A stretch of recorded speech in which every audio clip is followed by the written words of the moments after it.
guys, Marsingin here, bringing you another Dragon Ball Z Dokkan battle video, and so today we are going to be talking about the LR Golden FRIEZA banner that is going to be coming out on Global. The time that this video goes up, I think it's like 9.5 hours away, something like that. It's 6:30 AM UK time, so I believe PST it's like, what, 10:30 PM, and then EST is like 1:30 AM, something like that.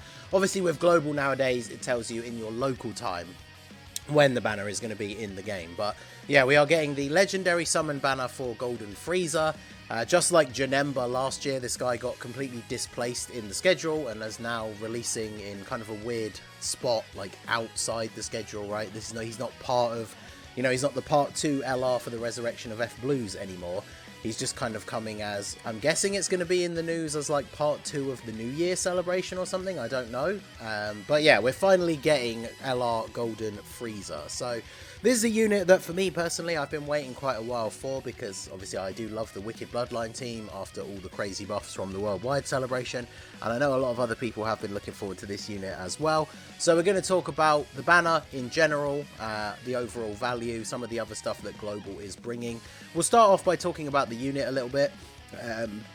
As of course, he's a yellow coin LR, so he has a lower than like the quote-unquote standard meta leader skill, right? Like he doesn't have a 170 or a 200% lead. He has a 150% leader skill. I think as we get more and more solidly into the 200% meta, which I guess to be fair, we've had for almost a full year now, right? Because it's almost the anniversary again on JP. We might start seeing yellow coin LRs go up to like 170 maybe as we get more 200 leads, who knows.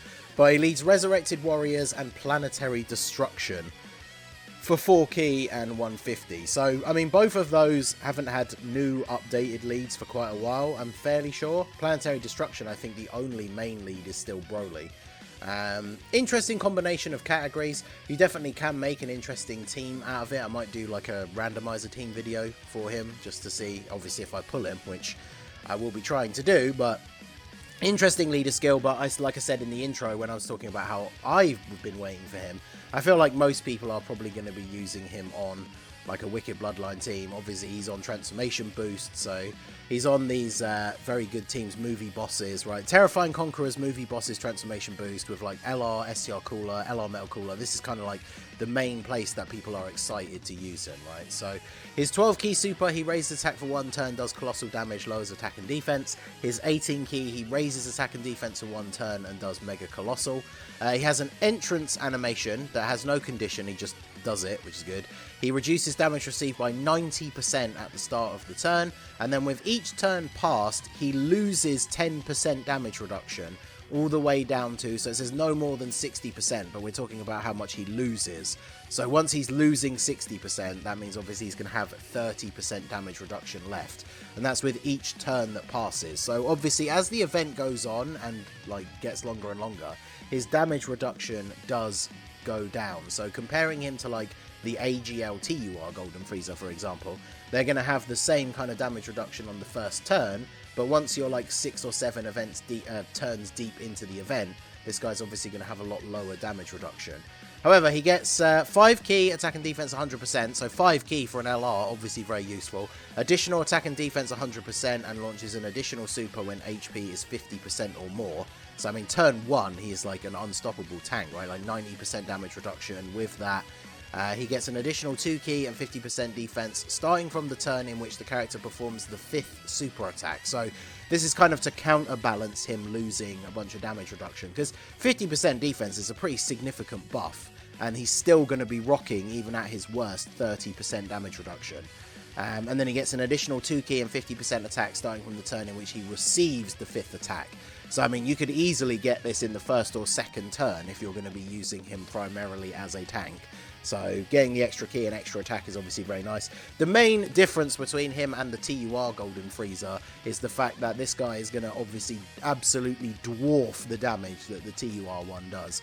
And once he's fully built up, whilst he has less damage reduction, he's still going to have a very high raw defensive stat to go along with the 30% damage reduction he still does have, and he's still going to be putting out very high numbers, which in terms of attack, which the AGL TUR Golden FRIEZA, or even the Tech one, just simply cannot do, right? So he also has an active skill, the Earthbreaker. Can be activated when HP is 50% or less starting from the 3rd turn. So pretty good condition. Good for like Super Battle Road as well, right? Because turn 3, you could easily have lost enough health to be at 50% or less. It massively raises attack temporarily and does mega colossal damage to all enemies. So again, for Super Battle Road, this could be really, really useful. Like, spread out the damage to the enemies in the first 2 turns, and then on turn 3, use the active skill. Do a huge amount of damage to all enemies, and even against a single target, it is still massively raising attack and then mega colossal damage, so it should still do decent damage. Obviously he's not like the hardest hitting active skill in the game against like single red zone bosses or anything, but free damage is free damage. Like, in these more difficult stages, it's going to be fairly easy to be at 50% or less HP from the 3rd turn. So his active skill is going to be very useful. The only downside for him is basically the same as the other Golden Freezers, is when it comes to his links, because he has links like Resurrection of F and Super God Combat, which of course when you run him on like a Wicked Bloodline team, like no other units are going to have these, right, that he can link with, because he can't link with other Golden Freezers. But he still has the typical Wicked Bloodline links, right, like the 2 key for Strongest Clan in Space, 20% attack from Universe Most Malevolent, he's got Fierce Battle, he's got Legendary Power, so he's going to be working very well alongside LR Cooler, LR Metal Cooler, and just, you know, the combination of that team. So definitely a good unit to get, but let's have a look at his banner, because remember, he is a standard yellow coin summon banner. So the featured units, if the banner stays the same as JP, and we already know the 3 LRs are going to be the same, we have the new Golden Frieza, we have physical Golden Frieza and 17, and then tech Goku and Frieza. So, I mean, this unit already has an Easy A and is kind of outdated now, so I know even if you, I guess if you don't have him or you need dupes, right, you could still use these copies, but definitely not the best unit. This guy pretty much was dead on arrival, right, so he needs an Easy A when we revisit Reps of Universe 7 or Universe Survival Saga again. In terms of the other featured units, I mean, 3rd form Frieza, he can get absolutely destroyed in the harder content, but he is a very good support unit for other Friezas. This AGL and this STR Frieza, I'm pretty sure still don't have Easy A's. So they're not very good right now in the current meta, but they could improve in the future. So I guess getting the couple of extra copies to finish them off wouldn't be so bad. AGL Golden Frieza, I mean, despite being one of the oldest, like, SSRs in the game, is still useful. And unless you're in an Easy A where you can't use same name units, you can still run the LR and him on the same team. And then there's both your slot 1 tanks, like, sorted. And then these 3 guys at the end, nothing really to talk about, right? I think they all have their Easy A's. Actually, does GT Frieza have an Easy A? I can't remember. I can't even remember now. But none of these guys are particularly impressive. So, typical yellow summon banner conditions, right? Where you basically just want the new main unit and you don't really want to be pulling anybody else. All the other LRs are obviously in the unfeatured pool. Except for Dokkan Fest exclusives and Carnival LRs, of course. You know, so it's one of those things with yellow coin banners, you could easily sink a few 100 stones into them and not pull a single LR, let alone Frieza. And that's something you always have to bear in mind when summoning on these legendary summon banners. Now, taking a look at the global producer letter that they posted the other day, they have confirmed on here, so we can see here at the bottom under the images, the legendary summon will have a 1 round only multi-summon discount where the first 3 multi-summons require a fewer number of dragon stones than usual. So it doesn't say exactly how many, but discounted multis for Frieza. So if you are interested in summoning for him, we don't know exactly what the discounts are yet, but they're probably going to be worthwhile doing if you have the spare stones, right? Because when the next main banner comes out, the next Dokkan Fest, which potentially will be Kid Goku, we're probably still going to be a couple of weeks away from that. So if you can spare the stones for the discount multis, that might be worth doing. But then also, it's not mentioned in the producer letter, but shout out to Proton here. If we look at the image for the data download, some of this is cut off, but you can see the important one at the bottom here. We are getting tickets for this banner as well. This shouldn't be a huge surprise because we've been getting tickets for most banners recently on Global. But yeah, there is going to be a ticket. So if you're somebody who spends money on the game, then the tickets always end up being good value when you base how much they cost compared to how much it costs to just buy stones to summon.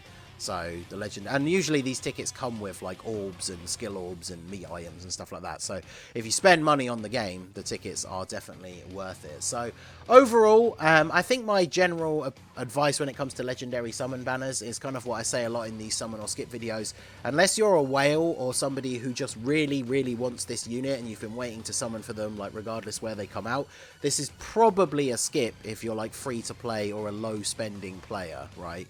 Because I think the Piccolo and Gohan banner's still up. I mean, Piccolo is definitely better than this Frieza. Gohan at his best is better than this Frieza. Now, obviously, they're on different teams, right? So if you're someone like me, big fan of the Wicked Bloodline team, movie bosses, stuff like that, then obviously this guy is a very valuable unit to have. It's just the fact that legendary summon banners can always be a bit hit and miss. And then bear in mind, in February, we're potentially going to get either Kid Goku, Bardock, or Yamcha.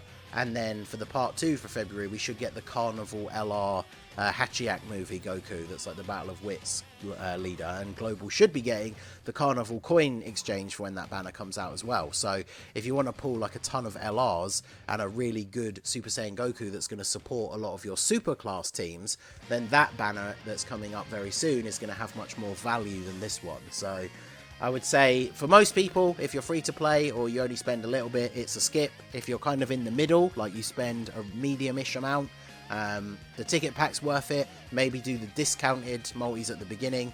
And then obviously if you're somebody who just likes to go in or you just really want this Golden Frieza, just be aware that, you know, legendary summon banners can often result in disappointment. But I will be live streaming when the banner comes out. I will be summoning for him, so hopefully we'll get some good luck. And hopefully I will see you guys there. So let me know down below in the comment section, what are your plans? Are you going to be summoning? Are you going to check out maybe the discounts, maybe just the ticket? Let me know your thoughts in the comment section below. So that is going to be it for the video, guys. This has been the Masked Ningen. Smash that like button, subscribe to the channel if you are new. Check out the links down below for the Discord and the merch store, and I will see you all again soon. Have a good one.